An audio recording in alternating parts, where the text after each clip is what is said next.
할렐루야. 우리 주님의 놀라운 평화가 여러분의 심령과 가정과 일터 위에 흘러넘치시기를 축복드립니다.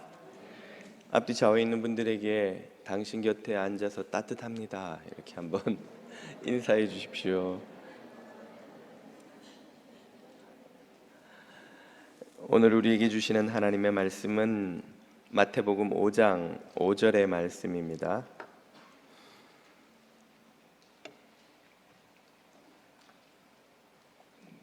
마태복음 5장 5절을 다 같이 한 목소리로 읽겠습니다.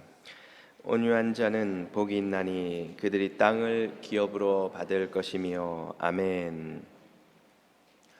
오늘은 마이클 윌킨스라는 이의 이야기로 설교를 시작할까 합니다. 10대 시절에 그는 교회당의 뒤편에 앉아서 젊은 전도사님이 하는 팔복 설교를 듣고 있었습니다. 공격적이고 남성적인 태도를 버리고 온유하고 애통하며 가난한 심령으로 우리 그리스도인은 살아야 하노라고 하는 그의 메시지를 들으면서 공격적이지 않으면 승리할 수 없는 스포츠를 3개나 하고 있던 마이클은 그의 설교를 비웃었습니다. 아니, 인생을 어떻게 저렇게 애통하며 가난하며 온유한 심령으로 살아, 더 적극적으로 주도적으로 공격적으로 살아도 이길까 말까 하는 판에 말도 안 되는 소리야, 그렇게 생각하고 친구들과 코웃음을 치던 마이클은 그런 메시지에 실망하고 교회를 떠났습니다. 그렇게 몇 년이 흐른 후에 그는 공수부대원으로 베트남전에 참전했습니다. 많은 병사들이 그러하듯 자신의 옆에 동료들이 총에 맞아 죽어가는 것을 보며 그도 베트공 적군에게 분노와 적개심, 살의를 가지고 총을 쏘며 전투를 치렀습니다. 많은 군인들, 베트공들을 그의 손으로, 그의 총으로 죽였습니다. 그럼에도 별로 큰 죄책감을 느끼지 못했던 그는 그러나 어느 날 밤, 그날도 치열한 전투가 끝난 후 점령한 적 진지에서 보초를 서고 있을 때 아직도 치우지 못한 적군의 10대의 티를 채 벗지 못한 애띤 모습에 베트공 군인들이 널브러져 있는 그 한가운데 서서 갑자기 자신의 영적인 상태를 들여다보게 되었습니다. 그는 그 순간을 이렇게 쓰고 있습니다. 그날 밤 내 영혼의 비참함을 깨달았을 때 심령이 처절하도록 가난해졌다. 신이 만약 존재한다면 그분 앞에서 내 운명이 어떻게 될지를 생각하고는 무서워 떨었다. 내 속에 가득한 악으로 인해 울었고 우리 모두들 속에서 재빠르게 퍼져가는 악으로 인해 울었다. 젊은이로서 생애에 처음으로 나는 내 인생의 배의 선장이 내가 아니라는 사실을 알았다. 나는 언제 어디서 죽을지 몰랐다. 다르게 살지 않으면 안 된다고 생각했다. 나는 태어나 처음으로 온유와 의와 긍휼과 청결과 화평이 돈과 성공보다 훨씬 더 중요하다고 생각했다. 몇 년 후 그는 제대를 했고 다시 교회에 출석하기 시작했습니다.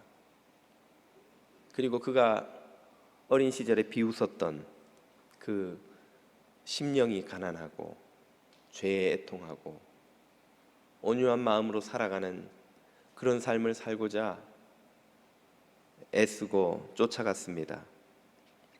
그는 지금 탈보신학교의 신약학 교수로 그가 비웃었던 바로 그 가르침을 학생들에게 가르치며 살고 있습니다. 팔복의 가르침이 고루하다 하는 느끼는 이들이 많을 겁니다. 이 시대는 팔복처럼 살아가는 삶을 결코 복되다고 권하지 않습니다. 더 부유하고 더 즐겁고 더 공격적이고 더 주도적이고 성공적이고 영리하게 자신의 삶을 꾸려나가는 이들을 영웅이라 떠받들고 칭찬하고 부러워합니다. 가난한 심령, 애통하는 마음, 온유한 마음으로 사는 사람들을 측은하게 보기는 하겠으나 결코 행복한 사람이라고 보지는 않을 겁니다. 그러나 우리 삶의 심층부를 들여다볼 수 있는 기회가 있다면 그 누구라도 이 마이클 윌킨스처럼 예수님의 이 가르침을 무심히 지나쳐 버릴 수는 없지 않을까 저는 또 생각합니다. 오늘 우리는 예수님의 세 번째 행복 선언을 읽었습니다. 예수님의 팔복의 가르침 중에서도 아마 한국인들이 가장 좋아하는 복이 있다면 바로 이 세 번째 복이 아닐까 생각합니다. 그 이유는 복에 나와 있습니다. 온유한 자는 복이 있나니 저희가 땅을 기업으로 받을 것이며. 땅. 한국인처럼 땅에 한 맺힌 사람들이 또 있을지 모르겠습니다. 힘이 닿는 대로, 돈이 모이는 대로 집 사고 땅 사는 것이 소원인 우리 한국 사람들에게 땅을 준다니 얼마나 복된 복이 아니고 무엇입니까? 온유한 자는 아마도 온화한 성품을 가리키는 것 같다. 누구라도 쉽게 생각할 수 있겠습니다만은 그 온유함과 땅이 도대체 어떻게 연결되는지는 막상 떠올리기가 쉽지 않습니다. 대개 집을 사고 땅 사는 사람들은 온유함보다는 부지런하고 돈을 잘 벌고 영리하게 투자를 잘해서 번 돈을 불리고 그런 사람들이 땅을 사는 것이 아니던가요? 그 온화하고 너그럽고 사람 좋은 그런 성품을 가진 이들은 주변에서 참 성격 좋다는 소리는 들을지 모르겠으나 땅을 남들보다 더 잘 사는 사람이지는 않을 것 같은데 도대체 어떻게 온유와 땅이 연결되는 것일까요? 이 의문을 풀 키워드도 역시 땅이라는 단어에 있습니다. 예수님께서 이 세 번째 복을 우연히 떠올라서 맞아, 온유한 자는 참 복되지, 우연히 떠오른 생각을 이렇게 백성들에게 설교하신 것이 결코 아닌 것이죠. 그것은 구약을 읽어보면 금방 알 수 있습니다. 시 37편 11절에 이런 말씀이 나옵니다. 그러나 온유한 자들은 땅을 차지하며 풍성한 화평으로 즐거워하리로다. 이미 예수님이 팔복을 가르치시기 전에 600~700년 전에 기록된 이 시편 안에 온유한 자가 땅을 차지한다는 말씀이 나와 있는 거예요. 예수님이 이 말씀을 모른 채 우연히 하신 말씀이 이렇게 비슷하게 표현이 일치한 것일까요? 그럴 확률은 제로에 가깝습니다. 예수님 당시에 이름 있는 랍비치고 구약의 율법서 선지서를 암송하지 않는 이가 없었습니다. 읽어보는 정도가 아니라 암송을 하고 있었어요. 당연히 시 37편에 이 표현이 있다는 것을 예수님은 알고 계셨을 터이고 예수님은 그 구절을 인용하신 거예요. 인용하시면서 이 팔복의 세 번째 복으로 집어넣어 주신 것이죠. 그러면 이 시 37편에서는 도대체 무슨 의미로 온유한 자들이 땅을 차지한다는 표현이 나오는 것일까? 온유한 자들은 누구고 그 땅은 도대체 무엇인가? 땅에서부터 시작을 해야 됩니다. 땅은 구약에서 하나님이 주시는 축복의 아주 중요한 핵심 개념입니다. 하나님이 아브라함에게 나타나셔서 축복의 약속을 12장부터 여러 번 반복하십니다. 그때마다 핵심적인 약속 두 가지가 거기에는 꼭 들어가요. 무엇입니까? 첫째는 자손, 둘째는 바로 땅이에요. 땅. 자손과 땅은 아브라함에게 주신 하나님의 약속의 핵심 중에 핵심입니다.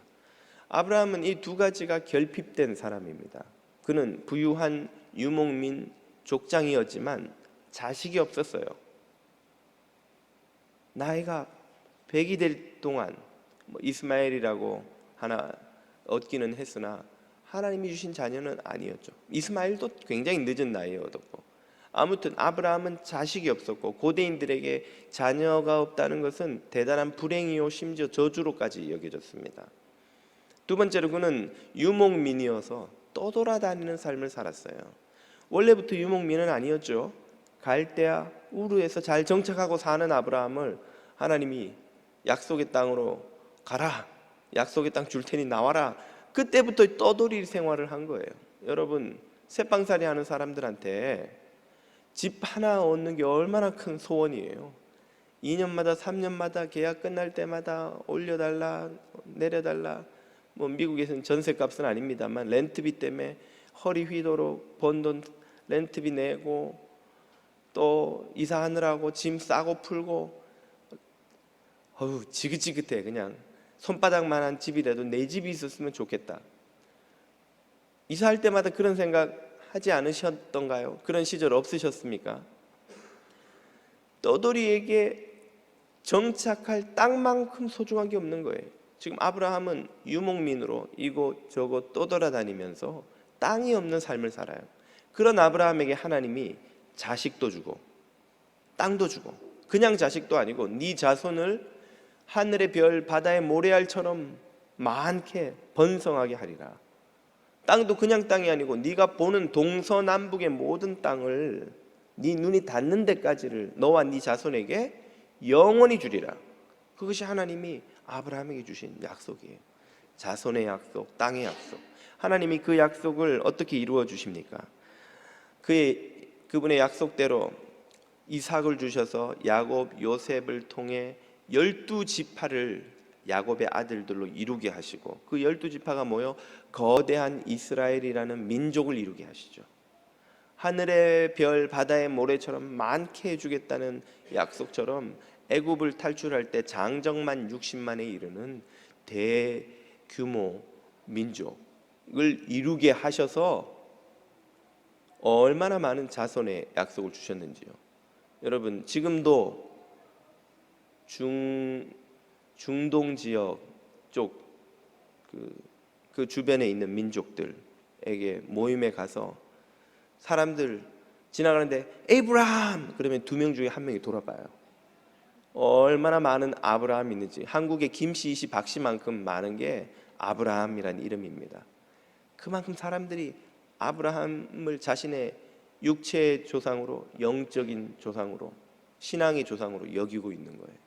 자손의 약속을 그렇게 이루어 주셨죠. 두 번째, 땅의 약속은 어떻게 이루어 주십니까?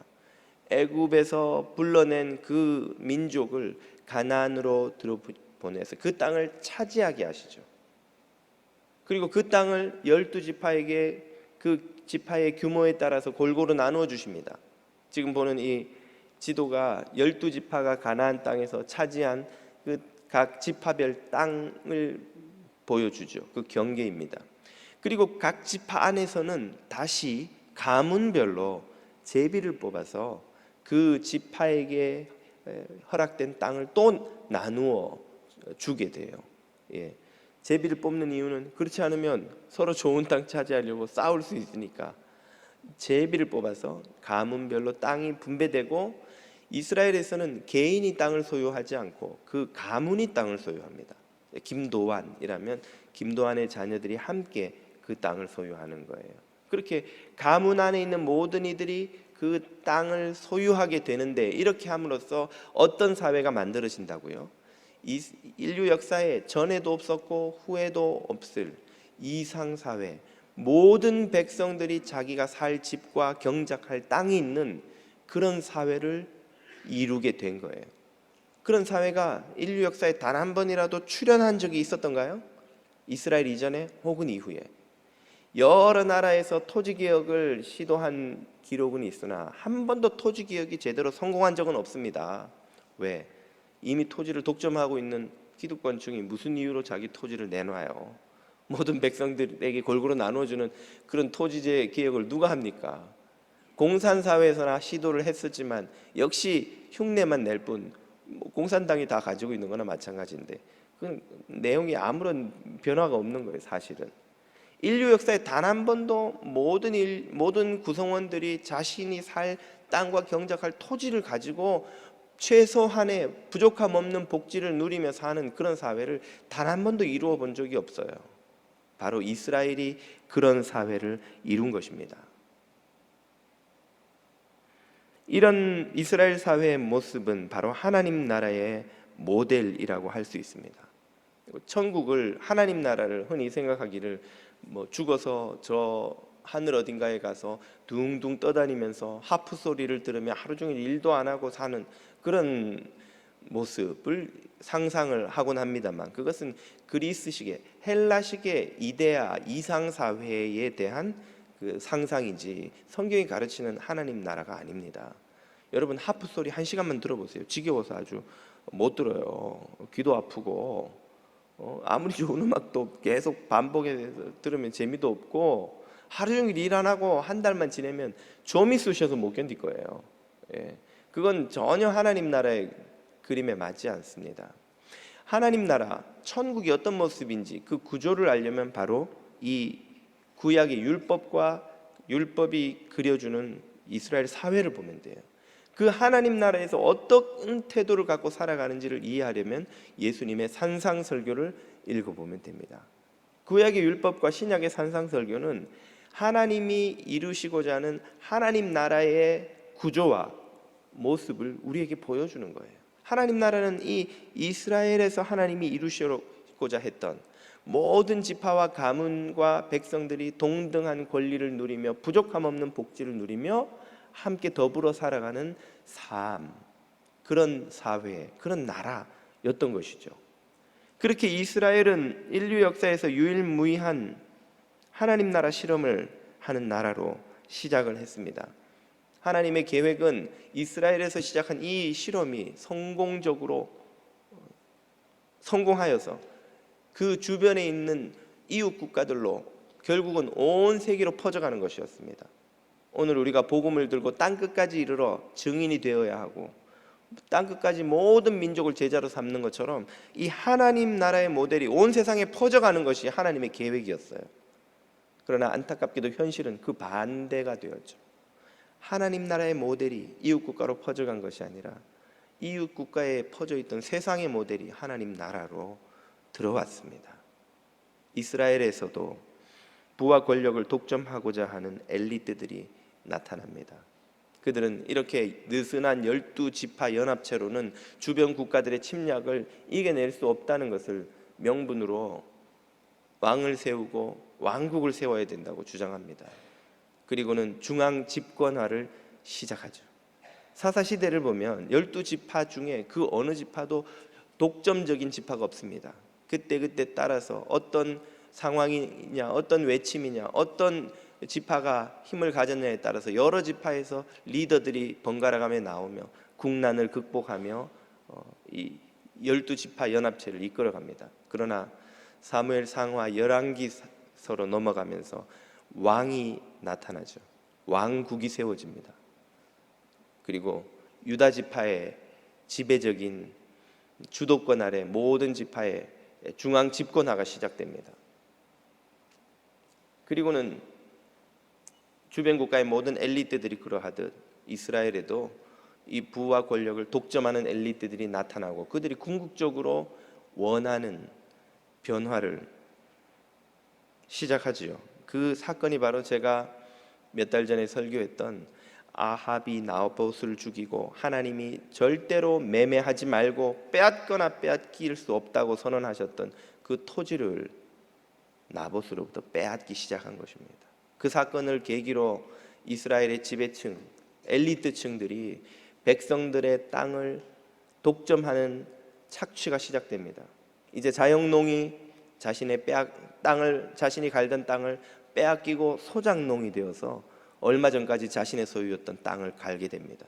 그리고 그 땅에서 나는 소출의 대부분을 학자들은 고대 사회의 평균적인 이 소작료를 70에서 80%로 봅니다. 10섬이 한 해 나오면 그 중에 7섬에서 8섬을 지주가 가져가는 거예요. 그리고 소작인들은 2섬에서 3섬 정도를 가지고 살아갑니다. 그 양은 다음 해까지 죽지 않고 살 만큼 딱 생존할 정도로만 남겨주는 거예요. 지주들이 바보가 아닙니다. 어느 정도를 남겨놔야 이 소작인들이 먹고 죽지 않는지, 죽으면 노동력이 사라지니까 어느 정도 남겨놔야 너무 많이 남지 않아서 이들이 지주에게 의존하지 않으면 안 되는 상황을 탈출할 수 있는지 아는 거예요. 그 이상도 그 이하도 남겨놓지 않습니다. 땅 먹고 살 만큼만 남겨놓고 가기 때문에 항상 소작인들은 불안불안한 삶을 간당간당한 건강 상태로 목숨만 건지고 살아가는 거예요. 그러다가 흉년이나 전염병이 돌기 시작하면 추풍낙엽처럼 쓰러지는 것이죠. 그걸 이겨낼 만한 체력도 여력도 없기 때문에 그런 것입니다. 그들이 죽어도 땅을 갈 기회만 있으면 달라고 줄 서는 소작인들이 부족함이 없었기 때문에, 빈민들은 어디나 있었기 때문에 지주들은 계속해서 그런 구조를 유지할 수 있었던 것입니다. 예수님께서 전도 활동을 하러 갈릴리와 이 팔레스틴 사방을 다니시면 어느 대목을 보든지 항상 제일 먼저 예수님을 맞이하러 나오는 이들은 병자들입니다. 병자들이 구름처럼 몰려 나와요. 마태복음 4장 한 대목만 보십시오. 그의 소문이 온 수리아에 퍼진지라 사람들이 모든 앓는 자 곧 각종 병에 걸려서 고통당하는 자, 귀신 들린 자, 간질하는 자, 중풍병자들을 데려오니 그들을 고치시더라. 병자들이 왜 이렇게 많을까요? 모든 타운에 가면 예수님이 제일 먼저 시작하는 에피소드, 예수님에 관한 이야기, 병자를 고치는 거예요. 병자들이 와서 예수님에게 고쳐달라고 사정하는 대목입니다. 우리가 무심코 지나쳤을 그 장면들이 왜 그토록 빈번하게 예수님의 전도 활동에는 드러나는가? 그만큼 병자들이 많았기 때문이에요. 학자들은 고대인들의 건강 상태를 2가지 문제 때문에 아주 처참한 수준이었다고 봅니다. 첫째는 부족한 위생관념. 19세기까지 의사들조차도 병균이 병을 일으킨다는 걸 몰랐어요. 손을 씻어야 한다는 걸 몰랐기 때문에 많은 환자들이 병원에서 이 환자 만지다가 다음 환자 만지고 또 다음 환자 만지는 의사의 손으로 병균이 옮아서 목숨을 잃었습니다. 19세기까지. 하물며 2000년 전에는 어떻겠어요? 위생관념이라는 게 없는 거예요. 여러분, 하이힐은 중세 유럽에서 중세에 귀족들이 길거리에 가득한 인분을 피해 다니기 위해 신기 시작한 구두입니다. 길에 인분이 너무 많으니까. 그 파리 같은 당시의 대도시에서도 사람들이 하수도 시설이 제대로 안 돼 있기 때문에 그냥 집에서 해결하는 인분을 요강 같은 것에 담아놨다가, 죄송합니다, 조금 이따 식사하셔야 되는데 그냥 아침이 되면 문 열고 길에 버리는 거예요. 그게 그냥 온 길에 널려 있으니까 그 길을 지나다니기 위해서 신기 시작한 게 하이힐이에요. 발에 이게 묻을까 봐. 그런 위생 상태 때문에 수시로 전염병이 도는 거예요. 2번째는 일상화된 빈곤, 극빈 상태에서 겨우 생존할 정도로만 먹고 사는 사람들이 전염병이 한번 돌면 병을 이길 힘이 없는 거예요. 그러니까 병을 달고 사는 겁니다. 평소에도. 여러분, 지금 21세기에도 비행기 타고 서너 시간만 내려가서 우리 선교팀이 매년 들르는 아이티, 과테말라, 엘살바도르를 가보세요. 시골에 가면 의사 한 사람 오면 온 동네 사람들이 다 나옵니다. 병 없는 사람이 없어요. 온몸에 이런저런 병을 안 달고 사는 사람이 없습니다. 하물며 2000년 전에 로마 제국의 변방 팔레스틴의 그 시골 마을들, 추월하고 일해서 로마에 세금 뜯기고 토호 세력에게 세금 뜯기고 먹고 살 것도 없는 삶을 살아가는 이들이 건강 상태가 어떻겠냐는 거예요. 바로 이런 불의가 일상화된 멸망 직전의 왕국을 배경으로 하는 것이 이시 37편입니다. 이런 상황 속에서 선지자들은 왕족과 귀족들, 지배층들에게 이런 불의한 일들, 하나님의 법을 버리고 이방의 법을 쫓는 이런 불의한 일들을 회개하지 않으면 하나님이 너희를 가만두시지 않을 것이다. 심판을 경고하였지만 그들은 콧웃음도 치지 않았죠.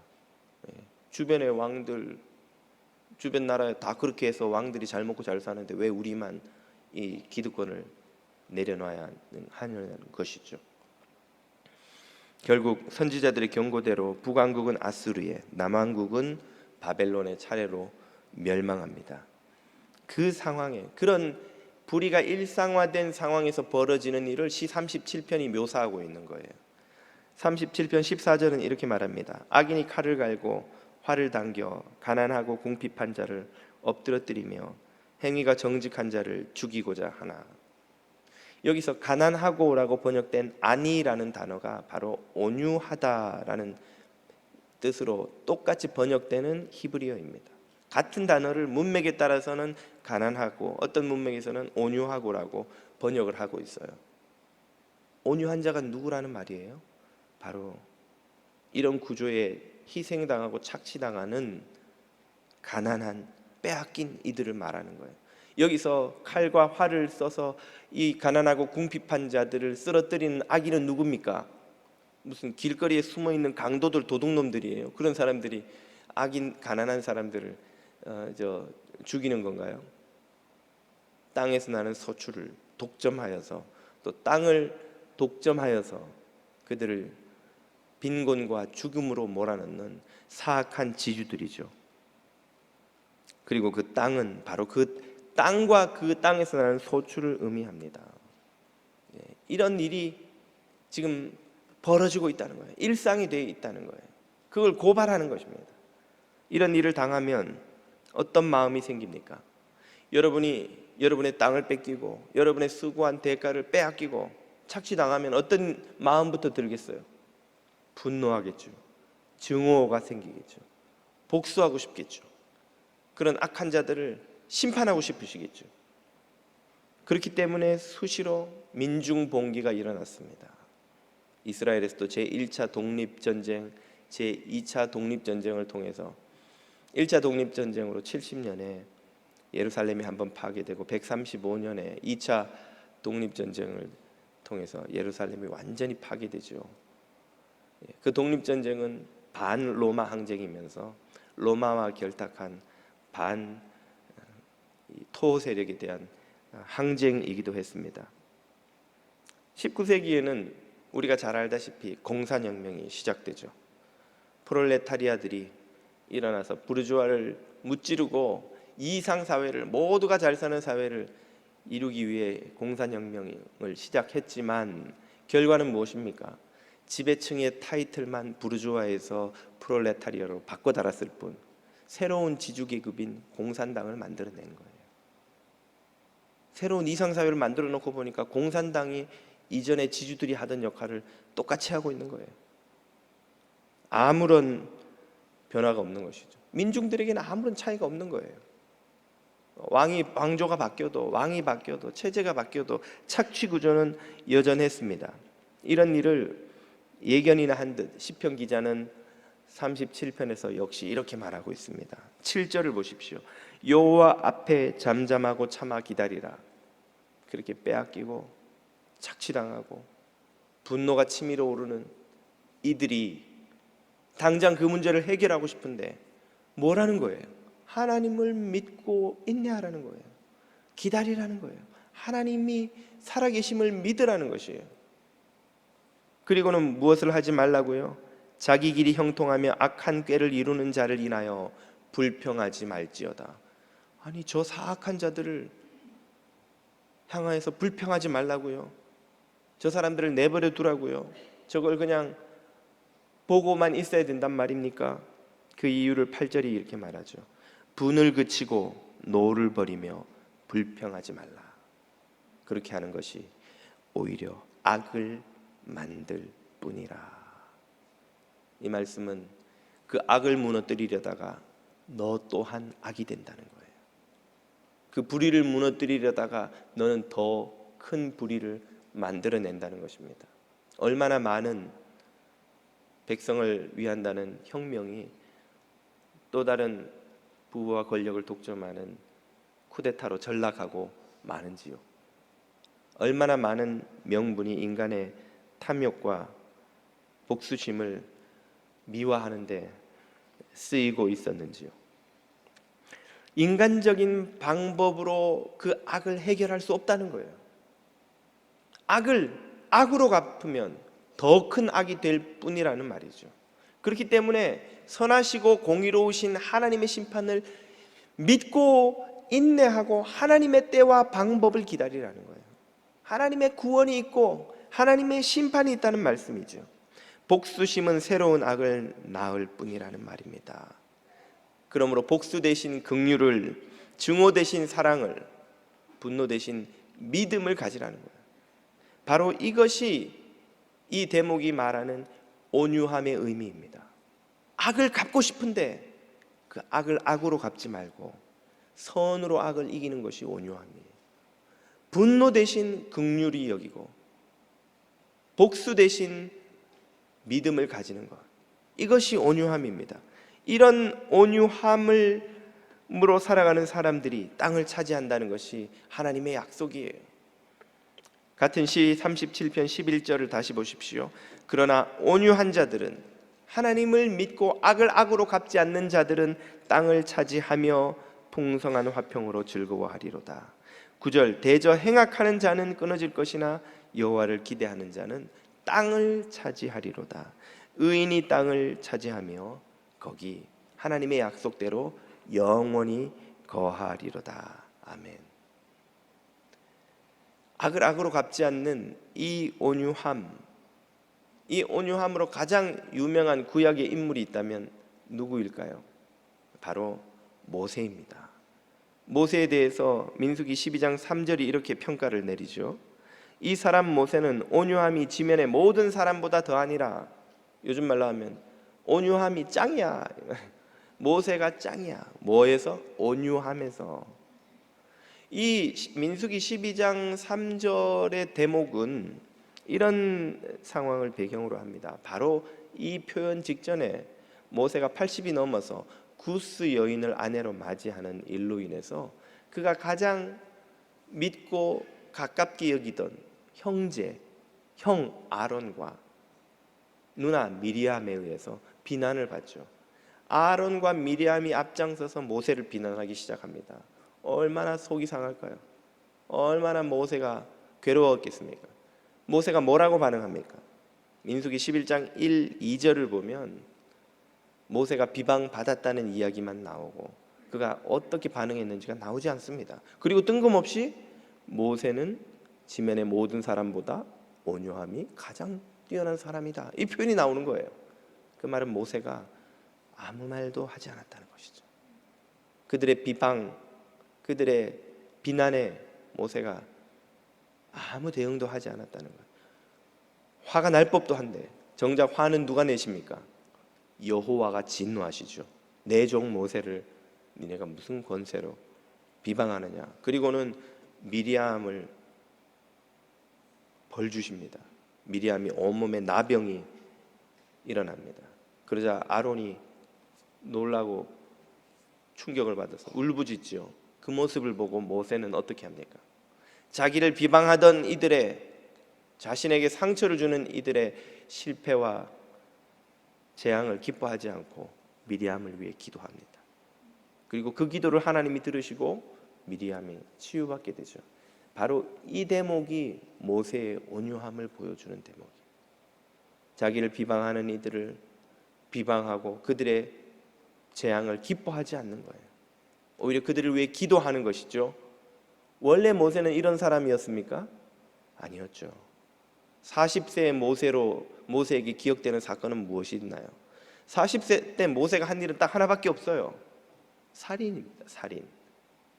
40세의 모세는 자신의 동족을 학대하는 애굽인을 보고 주변에 아무도 없는 것을 보고는 몰래 그를 때려 죽이고 흙으로 덮어버려요. 땅에 묻었단 말이죠. 여러분, 사이코패스가 아닌 이상 사람을 죽이는 일이 쉬울까요? 얼마나 분노하고 적개심이 생기고 사르기가 생기면 사람을 죽일 수 있습니까? 말싸움하다 우연히 밀었는데 넘어져서 부딪혀서 죽었다는 이야기가 아니에요. 주변에 아무도 없는 것을 보고 죽였다, 계획적으로 죽였다는 이야기예요. 사람을 어떻게 계획적으로 죽일 수 있어요? 그럴 만큼 모세는 분노한 거예요. 사리가 생긴 거예요. 어떻게 내 동족을 학대하고 때리고, 이 나쁜 애굽인 이 도저히 표현할 수 없는 분노가 치밀어 올라서 그를 죽여버린 거예요. 살인하기까지 한 거예요. 모세는 악을 당하고 불의를 당하고 견딜 수 있는 사람이 아닙니다. 갚아줘야 하는 사람이에요. 자기가 나서서 갚아야 되는 사람이에요. 그랬던 모세가 80이 넘어서는 어떻게 땅 위의 모든 사람보다 더 온유함으로 뛰어난 사람이 된 것일까요? 우리가 그의 생애를 추적해 보면 40년 동안 그 살인의 사건으로 도망자가 되어 미리암에서 처절한 고독 속에 살아갑니다. 광야에서 사는 것도 고독이지만 양을 치면 대화 상대가 양밖에 없어요. 얘들아, 얘들아, 내 마음을 네가 아니. 그것도 하루 이틀이지. 양하고 말하기 놀이도 40년을 해보세요. 미치고 발딱 뛰는 거예요, 사람이. 그 고독 속에서 그의 마음이 다듬어집니다. 80이 넘어서는 소명을 발견하고 백성들을 데리고 120이 될 때까지 40년을 광야를 통과하는데, 이 광야는 이전 40년은 말할 사람이 아무도 없어서 괴로웠다면 이제 40년은 말할 사람이 너무 많아서 괴로워요. 아침 저녁으로 변덕이 줄긋들하는 백성들이 모세를 좋다 싫다, 불평, 원망, 비난, 차라리 내버려뒀으면 애굽에서 배나 부르게 먹고 살다가 죽지, 때로는 돌을 들어서 모세를 치려 죽이려 하고, 그 모든 일을 겪으면서 모세의 마음이 다듬어진 거예요. 상류의 모난 돌이 저 하류까지 흘러갔을 때는 반짝반짝 빛나는 매끄러운 조약돌이 되는 비밀이 무엇입니까? 그 물길에 굴러 굴르는 동안에 부딪히면서 모난 게 다 깎이는 거예요. 하나님이 모세를 80년 동안 그렇게 깎아오신 거예요. 그래서 마침내 이 땅에 있는 어떤 사람보다 온유함이 승한 사람이 되어서 가장 믿었던 사람의 배신과 비방에도 마음이 상하지 않고 악을 악으로, 비방을 비방으로 갚지 않는 사람이 된 것이죠. 이런 모세의 온유함이 저와 여러분에게 있기를, 허락되기를 축복드립니다. 이렇게 온유한 성도들에게 하나님이 땅을 기업으로 주신다는 말이에요. 땅을 기업으로 주신다는 말은 정확히 이스라엘이 가나안에 들어갈 때 하나님이 하셨던 말씀이에요. 너희들에게 이 땅을 기업으로 주리라. 그 말을 성도들에게 하나님이 주신다는 말은 곧 우리도 이스라엘이 가나안에 들어간 것처럼 하나님 나라에 들어가게 되리라는 것을 말하는 것입니다. 심령이 가난한 자는 복이 있나니 천국이 저희 것이며 하는 복과 똑같은 복이에요. 사실은 그걸 땅이라는 단어로 다시 재표현한 것이죠. 우리가 받을 땅은 어떤 땅입니까? 또 계시록 21장 1절, 내가 새 하늘과 새 땅을 보니 처음 하늘과 처음 땅이 없어졌고 바다도 다시 있지 않더라. 우리는 하나님 나라에서, 완성될 나라에서 새 땅을 상속받게 되는 줄 믿으시기 바랍니다. 새 땅이에요. 여러분이 아무리 돈 벌어서 여기서 맨하탄에서 좋은 땅을 사도 그건 헛 땅입니다. 누군가 쓰던 땅이에요. 그 관리하는데 엄청 시간과 돈이 들어가요. 그 관리하느라고 기도할 시간 없습니다. 예배 드릴 시간도 없어져요. 두고 보세요, 여러분. 그래서 하나님이 여러분에게 맨하탄 빌딩을 안 주시는 거예요. 얼마나 감사한지. 할렐루야. 예. 우리가 하나님 나라에서 얻게 될 것은 새 땅입니다. 새 땅. 그리고 이것은 뜻이 하늘에서 이루어진 것처럼 땅에서도 이루어지다라고 기도하는 우리에게, 이 땅에서 그 땅과 소출을 빼앗긴 채 가난하게 그리고 온유하게 살아가는 이들을 위해 기도해야 한다는 우리의 소명을 일깨워 주기도 하는 것입니다. 공격적이고 남성적이고 자기 이익을 위해 싸워야 더 잘 산다고 하는 이 세상 방식을 버리고 가난한 심령으로, 애통하는 마음으로, 온유한 삶의 자세로 하나님의 구원을 기다리며 그 구원을 위해 일하고 싸우는 제자들, 그 제자들이 오늘 주님에게 부름받고 있는 온유한 성도들일 것입니다. 예수님이 온유한 자는 복이 있나니 저희가 땅을 기업으로 받을 것이며, 이 말씀은 자 너희가 이제 온유해지면 이렇게 될 테니까 지금부터 부지런히 온유하도록 하여라. 온유하지 않은 인간은 탈락이다, 걸러내시겠다, 그런 뜻이 아니에요. 이것은 내가 지금 내 앞에서 이 설교를 듣고 있는 너희 안에 온유함의 성품을, 이 온유함의 마음을 성령으로 만들어내고야 말겠다 하는 예수님의 자기 선언이에요. 뛰어난 선생님이 맡은 학생들마다 아이비리그 보내지 않은 적이 단 한 번도 없는 선생님이 있습니다. 서로 돈 싸들고 어떻게든 우리 아이를 저 선생님에게 맡기기만 하면 좋겠다고 줄 서도 어지간해서 받아주지도 않는 그런 선생님이 나를 가리켜서 내가 너를 택했고 너를 꼭 아이비리그에 내가 맡았던 이전의 학생들처럼 보내고 말 거야, 그렇게 선언하면 그 학생과 그 학생의 부모님이 얼마나 마음이 기쁘고 든든하겠어요. 이렇게 실력 있는 선생님이 우리 아이를 맡아서 기어이 만들어 내고야 말겠다니 마음이 놓이겠죠. 예수님이 바로 그 선언을 하고 계시는 거예요. 내가 너희 안에서 이 온유함의 성품을 만들어내겠다. 심령이 가난하고 죄에 애통하고 이 온유한, 악을 악으로 갚지 않는 온유한 이 모든 성품은 성령의 열매입니다. 오직 성령의 열매는 사랑과 희락과 화평과 오래 참음과 자비의 양성과 충성과 온유와 절제니, 그것이 성령의 열매라는 말은 성령의 역사로만 만들어진다는 거예요. 우리가 결단하고 계획하고 실천해서 되는 게 아니라는 거예요.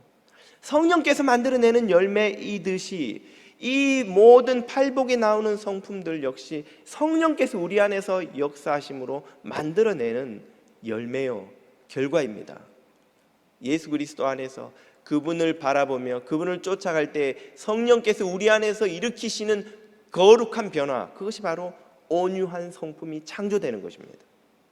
우리 안에 새 생명을 창조하시고 하나님을 닮은 새 성품을 창조하시고 예수 그리스도의 형상을 재창조하시는 그 성령께서 우리 안에 온화한 심령을 만들어내고야 마시겠다고 예수님이 선언하시는 거예요. 선언. 내가 이렇게 창조하겠다. 너희 안에.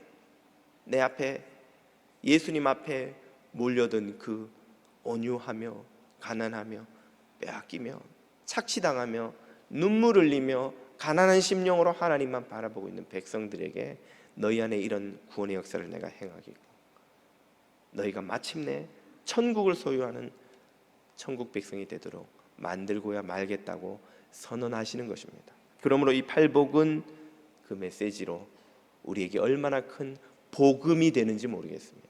복음인 거예요. 복음. 복음. 수고하고 무거운 짐진 자들아 다 내게로 오라. 내가 너희를 쉬게 하리라. 율법의 짐을 지고 이렇게 살지 않으면 천국 가지 못한다고 하는 율법의 협박과 압박에 짓눌려 사는 너희들에게 나는 마음이 온유하고 겸손하니 내 짐을 지고 내게서 배우라. 그리하면 너희 마음이 쉼을 얻으리니. 주님은 그분이 온유하신 분이에요. 그분이 쉼을 주시는 분이에요. 그리고 그분을 쫓아가는 이들에게 온유함을 창조하시는 분입니다. 그래서 땅을 기업으로 상속받게 하시죠. 예수 그리스도의 성령을 쫓아 온유한 심령으로 살아가며 이 땅을 위해 기도하고 하나님 나라를 상속받는 성도 여러분 모두가 되시기를 축복드립니다. 기도드리겠습니다.